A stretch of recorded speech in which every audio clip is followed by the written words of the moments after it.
राधा वल्लभ श्री हरिवंश, राधा वल्लभ श्री हरिवंश। ओम श्री परमात्मने नमः। श्री गणेशाय नमः।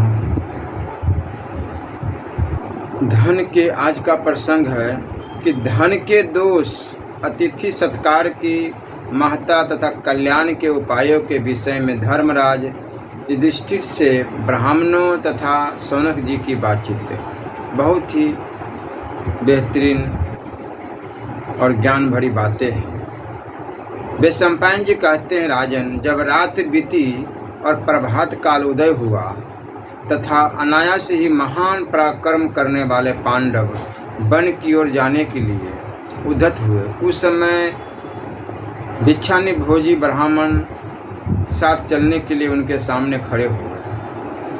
तब कुंती पुत्र राजा युधिष्ठिर ने उनसे कहा, ब्राह्मणों, हमारा राज्य लक्ष्मी और सर्वस्व जुए में हरण कर लिया गया है। हम फल मूल तथा अन्न के आहार पर रहने का निश्चय करके दुखी होकर वन में जा रहे हैं। वन में बहुत से दोष है, वहाँ सर्प, बिच्छू आदि असंख्य भयंकर जंतु रहते हैं। मैं समझता हूँ वहाँ आप लोगों को अवश्य ही महान कष्ट का सामना करना पड़ेगा। ब्राह्मणों को दिया हुआ कलेश तो देवताओं का भी विनाश कर सकता है, फिर मेरी तो बात ही क्या है। अतः ब्राह्मणों, आप लोग यहाँ से अपने अभीष्ट स्थान को लौट जाइए। ब्राह्मणों ने कहा, राजन, आपकी जो गति होगी उससे भुगतने के लिए हम भी उद्यत हैं। हम आपके भक्त तथा उत्तम धर्म पर दृष्टि रखने वाले हैं, इसलिए आपको हमारा परित्याग नहीं करना चाहिए। देवता भी अपने भक्त पर विशेष सदाचार परायण, ब्राह्मणों पर तो अवश्य ही दया करते हैं। युधिष्ठिर जी बोले, विप्रगण, मेरे मन में भी ब्राह्मणों के प्रति उत्तम भक्ति है, किंतु यह सब प्रकार के सहायक साधनों का अभाव ही मुझे दुख मग्न सा किए देता है। जो फल मूल एवं शहद आदि आहार जुटाकर ला सकते थे, वही ये मेरे भाई शोक जनित दुखों से मोहित हो रहे हैं। द्रौपदी के अपमान तथा राज्य के अपहरण के कारण ये दुख से पीड़ित हो रहे हैं। अतः मैं इन्हें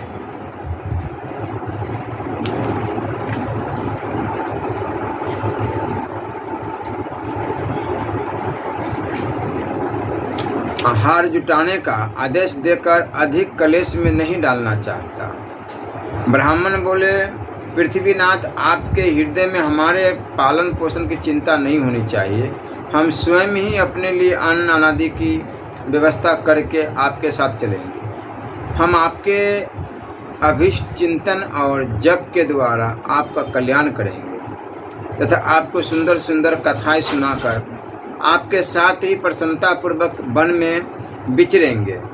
तो महाराज युधिष्ठिर ने कहा कि महात्माओं, आपका कहना ठीक है, इसमें संदेह नहीं है कि मैं सदा ब्राह्मणों के साथ रहने में ही प्रसन्नता का अनुभव करता हूँ, किंतु इस समय धन आदि से हीन होने का कारण मैं देख रहा हूँ कि मेरे लिए यह अपकीर्ति की सी बात है। आप सब लोग स्वयं ही आहार जुटाकर भोजन करें, यह मैं कैसे देख सकूँगा। आप लोग कष्ट भोगने के योग्य नहीं हैं, तो भी मेरे प्रति इतना स्नेह होने के कारण इतना क्लेश उठा रहे हैं। धृतराष्ट्र के पापी पुत्रों को धिक्कार है। वैशंपायन जी कहते, राजन, इतना कहकर धर्मराज युधिष्ठिर शोक मग्न हो चुपचाप पृथ्वी पर बैठ गए।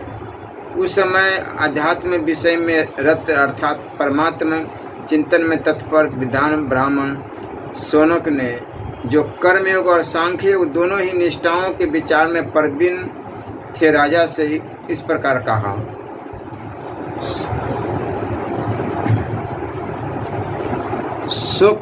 शोक के सहस्त्रों, भय के सैकड़ों स्थान हैं।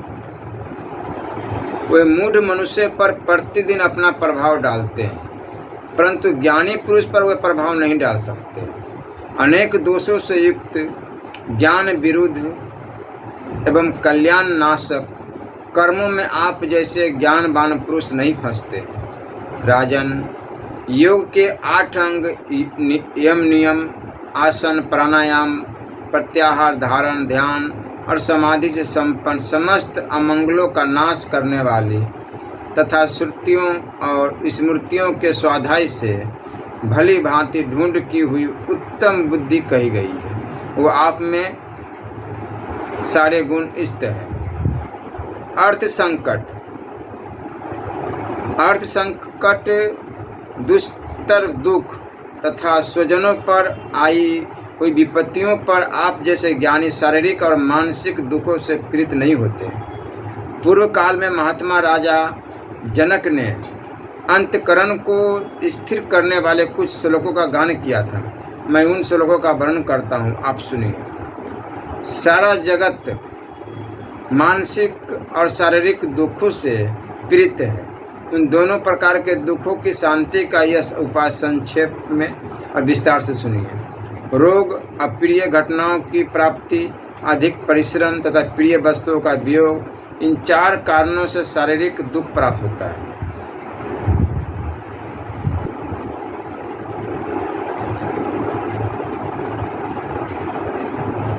समय पर इन चारों कारणों का प्रतिकार करना एवं कभी भी उसका चिंतन न करना, ये 2 क्रिया योग दुख निवारक उपाय है।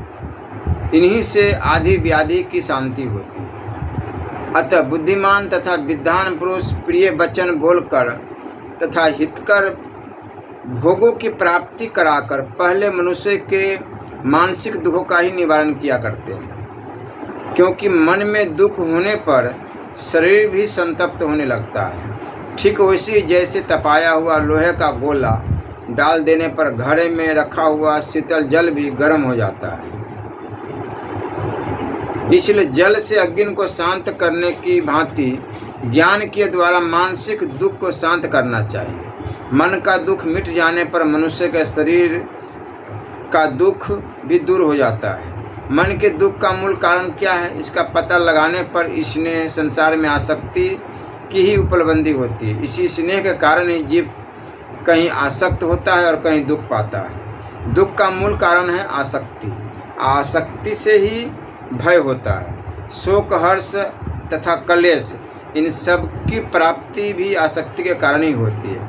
आसक्ति से ही विषयों में भाव और अनुराग होते हैं। ये दोनों ही अमंगलकारी है। इनमें भी पहला अर्थात विषयों के प्रति भाव महान अनर्थ कारक माना गया है। जैसे खोखले में लगी हुई अलग संपूर्ण वृक्ष को जड़ मूल सहित जलाकर भस्म कर देती है, उसी प्रकार विषयों के प्रति थोड़ी सी भी आसक्ति धर्म और अर्थ दोनों का नाश कर देती है। विषयों के प्राप्त न होने पर जो उनका त्याग करता है वह त्यागी नहीं है, अपितु जो विषयों के प्राप्त होने पर भी उनमें दोष देखकर उनका परित्याग करता है, वस्तुतः वही त्यागी है। वही वैराग्य को प्राप्त होता है। उसके मन में किसी के प्रति द्वेष भाव न होने के कारण वह निर्वैर तथा बंधन मुक्त होता है। इसलिए मित्रों तथा धनराशि को पाकर उनके प्रति स्नेह आसक्ति न करे। अपने शरीर से उत्पन्न हुई आसक्ति को ज्ञान से निवृत्त करे। जो ज्ञानी योग युक्त शास्त्रज्ञ तथा मन को बस में रखने वाले हैं, उन पर आसक्ति का प्रभाव उसी प्रकार नहीं पड़ता जैसे कमल के पत्ते पर जल नहीं ठहरता। राग के वशीभूत हुए पुरुष को काम अपनी ओर आकृष्ट कर लेता है, फिर उनके मन में काम भोग की इच्छा जाग उठती है। तत्पश्चात तृष्णा बढ़ने लगती है। और तृष्णा सबसे बढ़कर पापिष्ट पाप में प्रवृत्त कराने वाली तथा नित्य उद्रेक करने वाली बताई गई है। उसके द्वारा प्राय अधर्म ही होता है। वह अत्यंत भयंकर पाप बंधन में डालने वाली है। खोटी बुद्धि वाले मनुष्य के लिए जिसे त्यागना अत्यंत कठिन है, जो शरीर के जरा से जीर्ण हो जाने पर भी स्वयं जीर्ण नहीं होता तथा जिससे प्राण नाशक रोग बताया गया है, उस तृष्णा को जो त्याग देता है उसी को सुख मिलता है। यह तृष्णा यद्यपि मनुष्य के शरीर के भीतर ही रहती है, तो भी इसका कहीं आदि अंत नहीं। लोहे के पिंड की आग की समान यह तृष्णा प्राणियों का विनाश कर देती है। जैसे काठ अपने से उत्पन्न हुई आग से जलकर भस्म हो जाता है, उसी प्रकार जिसका मन बस में नहीं है, वह मनुष्य अपने शरीर के साथ उत्पन्न हुए लोभ के द्वारा स्वयं ही नष्ट हो जाता है।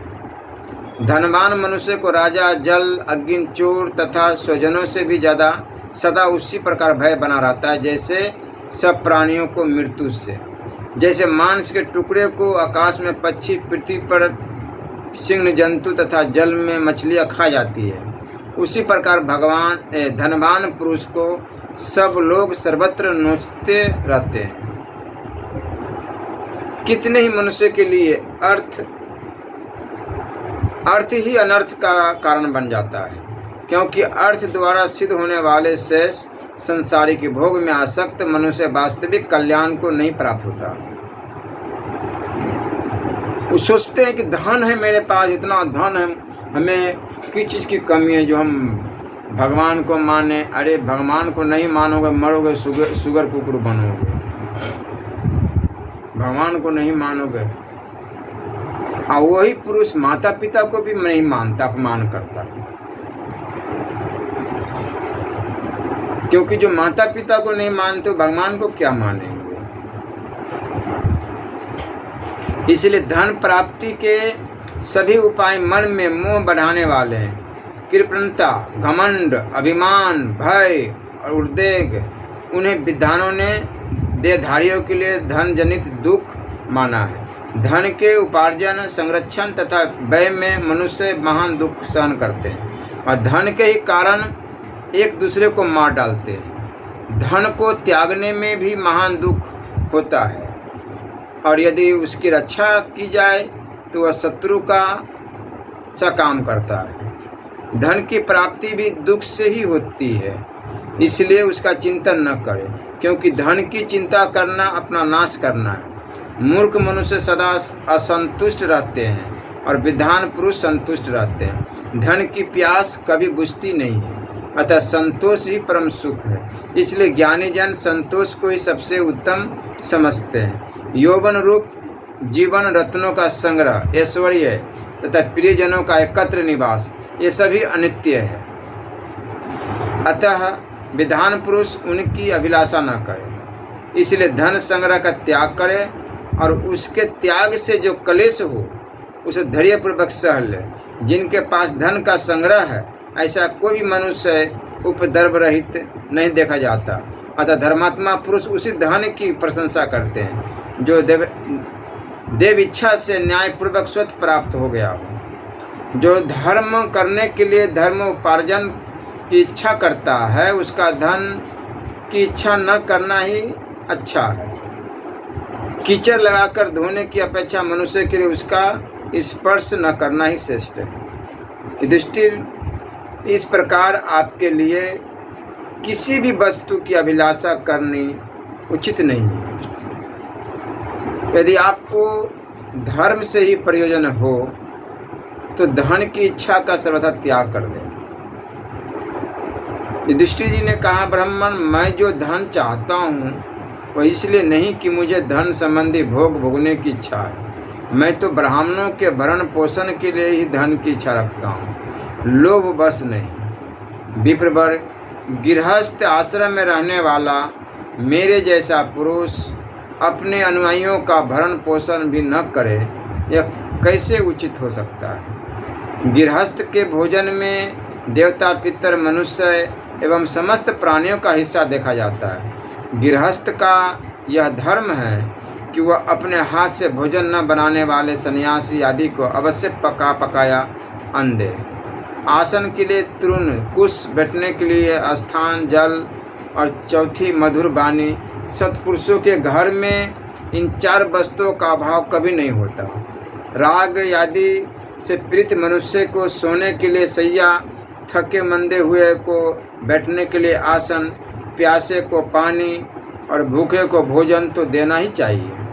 जो अपने घर पर आ जाए उसे प्रेम भरी दृष्टि से देखे, मन से उसके प्रति उत्तम भाव रखे उसे मीठे वचन बोले और उठकर उसके लिए आसन दे। यह गृहस्थ का सनातन धर्म है। अतिथि को आते देख उठकर उसकी अगवानी और यथोचित रीति से उसका आदर सत्कार करे। यदि गृहस्थ मनुष्य अग्निहोत्र, सांड, जाति भाई, अतिथि, अभ्यागत, बंधु बांधव, स्त्री, पुत्र तथा भृत्य जनों का आदर सत्कार न करे तो वे अपनी क्रोधाग्नि से उसे जला सकते हैं। केवल अपने लिए अन्न पकावे। देवता, पितरों एवं अतिथियों के उद्देश्य से ही भोजन बनाने का विधान है। निकम्मे पशुओं की भी हिंसा न करे और जिस वस्तु को विधि पूर्वक देवता आदि के लिए अर्पित न करे उसे स्वयं भी न खाए।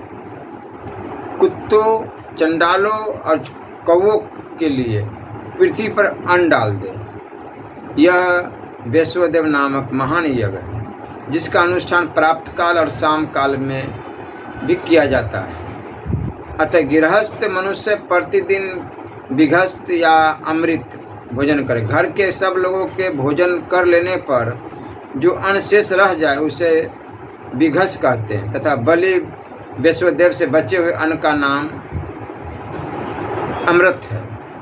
अतिथि को नेत्र दे, उसे प्रेम भरी दृष्टि से देखे, मन दे, मन से हित चिंतन करे तथा मधुर वाणी प्रदान करे। सत्य प्रिय हित की बात कहे। जब वह जाने लगे तब कुछ दूर तक उनके पीछे पीछे जाए और जब तक वह घर पर रहे तब तक उसके पास बैठे उसकी सेवा में लगा रहे। यह 5 प्रकार की दक्षिणाओं से युक्त अतिथि यज्ञ है। जो गृहस्थ अपरिचित, थके मंदे पथिक को प्रसन्नतापूर्वक भोजन देता है उसे महान पुण्य फल की प्राप्ति होती है। एवं यो वर्तते वीर्ति वर्तमानो गृहस्थ आश्रमो तस्य धर्म परम प्रप्रामो कथम भावी ब्राह्मण। जो गृहस्थ इस वृत्ति से रहता है उसके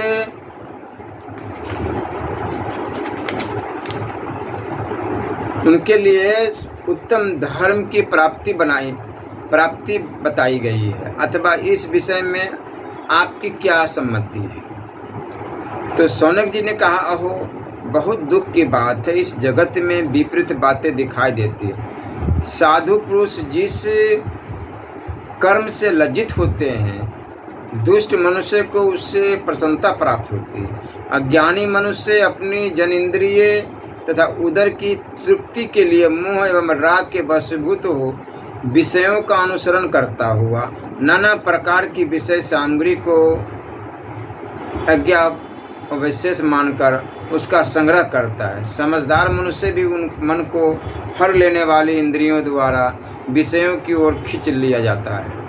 उस समय उसकी विचार शक्ति मोहित हो जाती है। जैसे दुष्ट घोड़े बस में न होने पर सारथी को कुमार्ग में घसीट ले जाते हैं, यही दशा उस अजितेंद्रिय पुरुष की भी होती है। जब मन और 5 इंद्रियां अपने विषयों में प्रवृत्त होती है उस समय प्राणियों के पूर्व संकल्प के अनुसार उसी की वासना से वासित मन विचलित हो उठता है।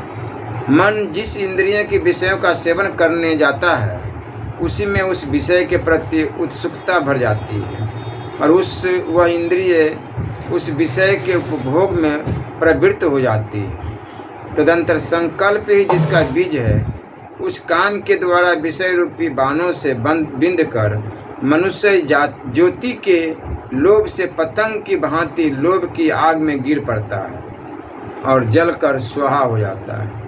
इसके बाद इच्छा अनुसार आहार विहार से मोहित हो महामोहमय सुख में निमग्न रहकर वह मनुष्य अपने आत्मा के ज्ञान से वंचित हो जाता है। इस प्रकार अविद्या, कर्म और तृष्णा द्वारा चक्र की भांति भ्रमण करता हुआ मनुष्य संसार की विभिन्न योनियों में गिरता है। फिर तो ब्रह्मा से लेकर तूर्ण प्रयत्न सभी प्राणियों में तथा जल, भूमि और आकाश में वह मनुष्य बारंबार जन्म लेकर चक्कर लगाता रहता है। इसलिए भगवत प्राप्ति मनुष्य रूप में भी ही किया जा सकता है, अन्य योनियों में नहीं। इसलिए न तप, न ध्यान, न तपस्या, न पूजा, किसके पास समय है ये भोग विलास रंग बिरंगी दुनिया में। इसलिए केवल नाम का सहारा लेनी चाहिए, नाम जप करना चाहिए, राधा राधा राधा राधा। जो भी आपको अच्छा लगे, जो आपको प्रिय लगे, वही नाम जपिए। एक नाम पकड़ लीजिए, उसी नाम पर चलो, आपका कल्याण अवश्य होगा। भगवत प्राप्ति सुगमतापूर्वक हो जाएगी।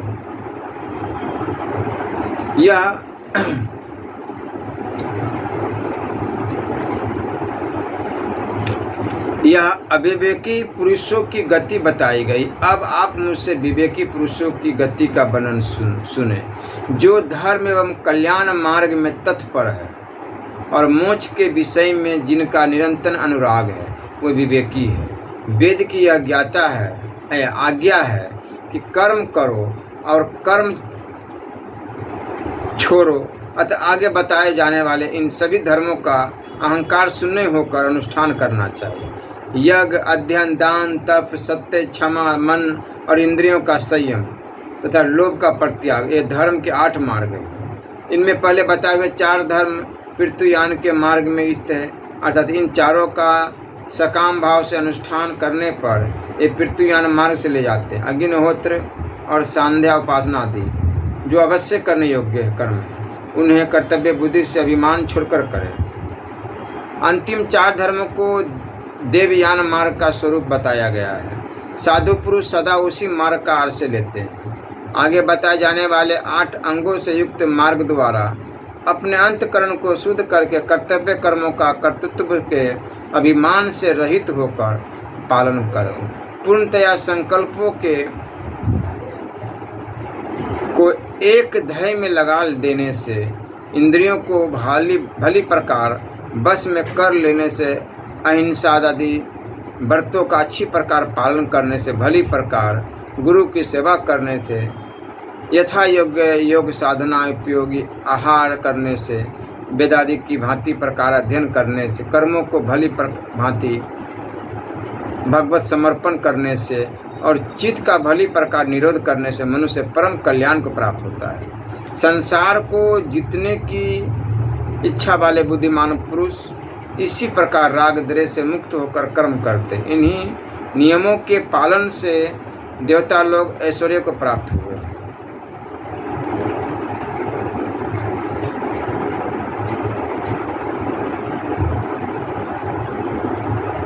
रुद्र, साध्य, आदित्य, वसु तथा दोनों अश्विनी कुमार योग जनित ऐश्वर्य से युक्त होकर इन प्रजाजनों का धारण पोषण करते हैं। कुंती नंदन, इसी प्रकार आप भी मन और इंद्रियों को भली भांति बस में करके तपस्या द्वारा सिद्धि तथा योग जनित ऐश्वर्य प्राप्त करने की चेष्टा कीजिए। यज्ञ युद्धादि कर्मों से प्राप्त होने वाली सिद्धि पृथु मार्तुमय परलोक और इहलोक में भी लाभ पहुंचाने वाली है, जो आपको प्राप्त हो चुकी। अब तपस्या द्वारा वह योग सिद्धि प्राप्त करने का प्रयत्न कीजिए, जिससे ब्राह्मणों का भरण पोषण हो सके। सिद्ध पुरुष जो वस्तु चाहते हैं उसे अपने तप के प्रभाव से प्राप्त कर लेते हैं। अतः आप तपस्या का आश्रय लेकर अपने मनोरथ की पूर्ति कीजिए। श्री राधा वल्लभ लाल की जय।